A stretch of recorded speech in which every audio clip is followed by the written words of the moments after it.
can hang out on the beach without freezing. Hey y'all, and welcome to the Servant-Hearted Mama YouTube channel. I'm Shelby.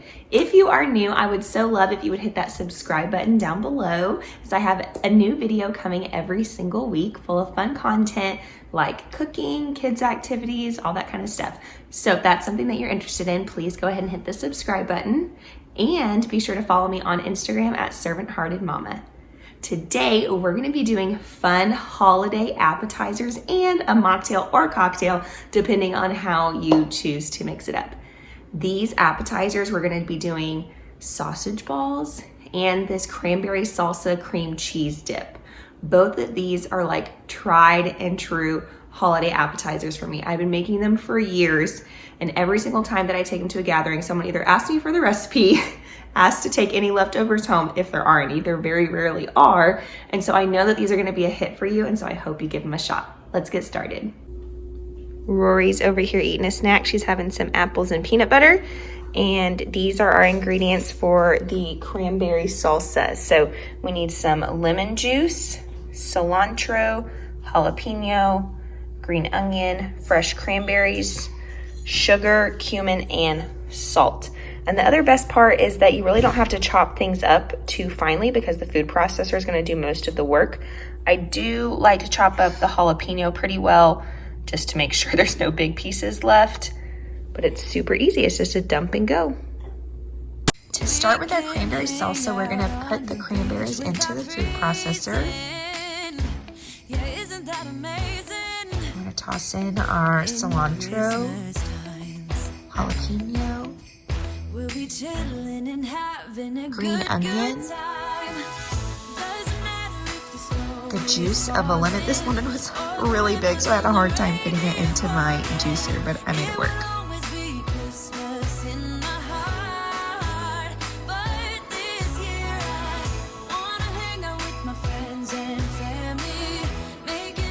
And we're adding in some salt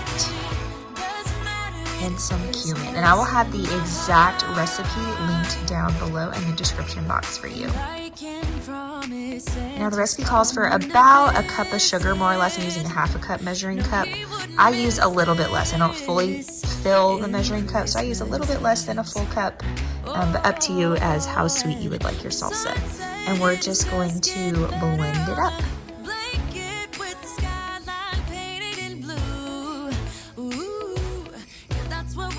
Stopping about halfway through, and I'm going to scrape down the sides and make sure there's not any really big chunks left. Get everything kind of moving around. And then we're going to pulse it one more time.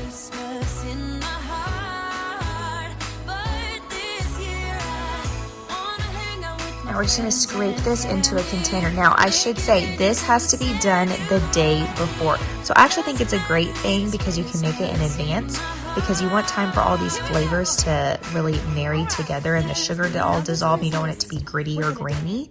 And so we're going to pop this into the fridge overnight. So when you're ready to serve your appetizer, you are going to spread out your block of cream cheese onto a pan or a platter. Now, I have to say a little tidbit about this cranberry salsa. It is multi-purpose. Not only is it delicious for this cream cheese dip, but we also just eat it with our turkey instead of cranberry sauce. It's an amazing switch up for that. But also, my favorite part is we make turkey grilled cheeses after Thanksgiving with this, and it is to die for. So you do the sourdough bread, the cranberry salsa, some like brie cheese or Gouda cheese, and your turkey. Oh my gosh. Life-changing. So I really hope that you give this cranberry salsa a shot, because it is an absolute family favorite. We do it for Thanksgiving and Christmas every single year. It's so festive and pretty and delicious. So now I'm just spreading the cranberry salsa on top of the cream cheese. As you can see, I kind of make a little bit of a border of cream cheese around the outside to where it's not going to all drip everywhere. And then I just put crackers around the outside for people to scoop.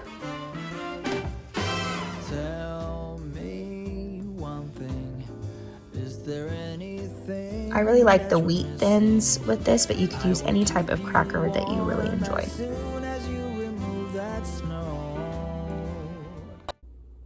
Here are our ingredients for the sausage balls. So what you're gonna need is some shredded cheddar cheese, some hot and spicy breakfast sausage, and Bisquick. So these are your 3 main ingredients. And all that the recipe really calls for. Sometimes I add in a splash of milk if I'm having a hard time getting the sausage balls to come together, but that's sometimes not always. For the sausage balls, I'm starting with a pound of hot and spicy sausage. Do not let hot and spicy scare you. They are not spicy at all. They're just full of flavor. Adding in a pound of shredded cheese and 2 cups of Bisquick. I'm using a 1/2 cup measuring cup, so it's gonna look like 4, but it is just 2 cups of Bisquick. Holiday wonders will open your mind. May all your wishes tonight come true. The love I live. Now we're gonna go in with our hands, our best kitchen utensil, and really mix those up. Now, you have to be kind of patient with this and really work the Bisquick and cheese into the sausage, and it can take a little bit. I sometimes don't have enough patience, so I toss in a little bit of milk to kind of help bring it all together. That's optional and not in the original recipe, but sometimes I just don't have the patience to work the sausage balls for that long. So now we're gonna grab some of it and roll it into a ball. I would say it's like a ping pong size ball, give or take. And we're gonna place them on a lined baking sheet and pop them in a 350-degree oven for 20 to 25 minutes. And this is what they look like when they come out. These appetizers, I'm telling you, you have to try them. They're going to be a huge hit at any of your holiday parties or gatherings.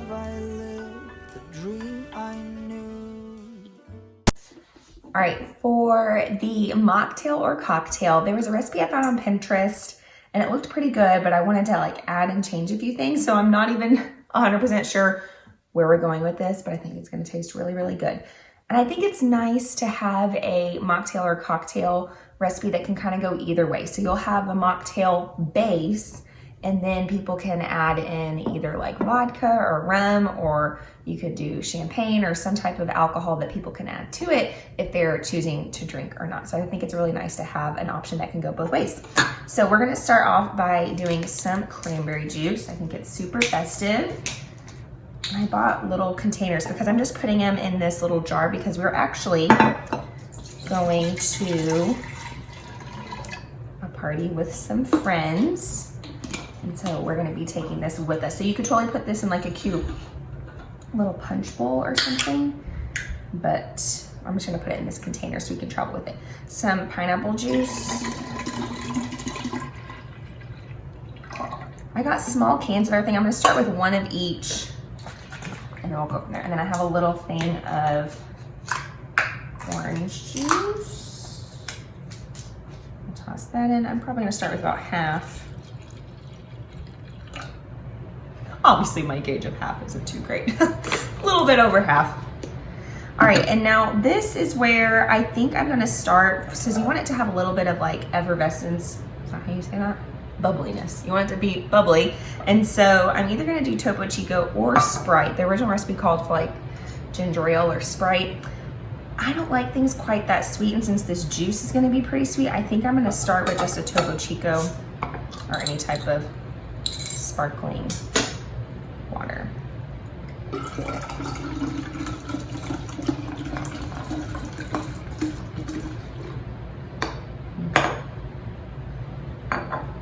Grab a spoon, mix this up. And since this is kind of like trial and error,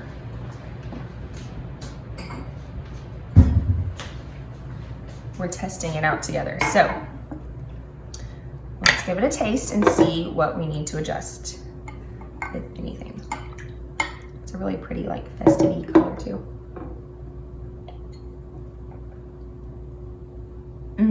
It's good.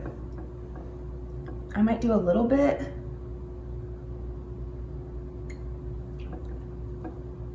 It's not sweet at all, so I might do 1 can of Sprite because I have these little cans, and I think that'd be good. So here I'm like tasting and adding and mixing and changing, so I'll spare you all of that back and forth, but eventually I got it to a place where I really liked it. So this is just to encourage you that if you find a recipe that you like, use it as inspiration, but go with what tastes good to you. Add a little bit of this, a little bit of that. Do it until it tastes right to you. Don't be afraid to experiment in the kitchen. It's nice and refreshing, and it's really not overly sweet, which I was worried about. So I think it's gonna be good. So now we're going to add in some pretty sliced oranges.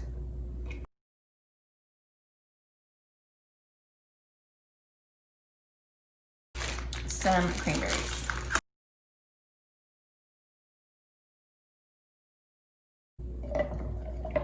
I'm just gonna mix that all together.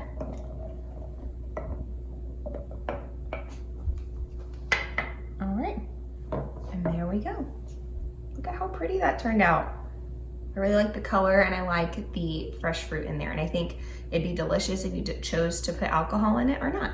So I hope you give it a shot. Thanks for sticking with me as we kind of did trial and error a little bit. But to recap, I did about a little bit less than 2 of these 10 ounce containers of cranberry juice, a small jar of orange juice, 2 small jars pineapple juice, 1 Topo Chico, and 1 small Sprite. And it turned out really good. Our word of encouragement for today is going to be coming out of Matthew 11:28, and that says, "Come to me, all who are weary and burdened, and I will give you rest." I think during this holiday season, it can feel like a lot at times. You have a lot going on, you know, presents to buy, meals, parties to go to possibly, you know, all that type of stuff. And so it can kind of get overwhelming, like your to-do list of things.